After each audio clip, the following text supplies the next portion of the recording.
కరుణించయ్యా, మమ్మల్ని కరుణించు.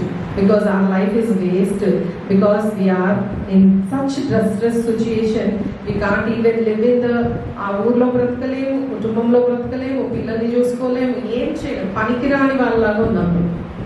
పనికొచ్చేలాగా చేయి ప్రభా మా లైఫ్ని. హల్లెలూయా. ఈరోజు మనం అది అడగాలి, ప్రభా make our life worth living.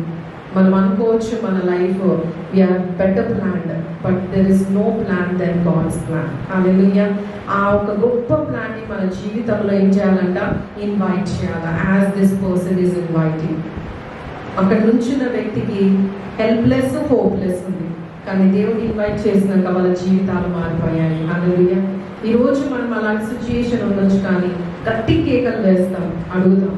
Maybe we don't have కుష్టి రోగం మనకు లేకపోవచ్చు, కానీ ఇన్సైడ్ హార్ట్ మేబీ ఆ సిచ్యుయేషన్ ఈజ్ లైక్ లెప్రసీ.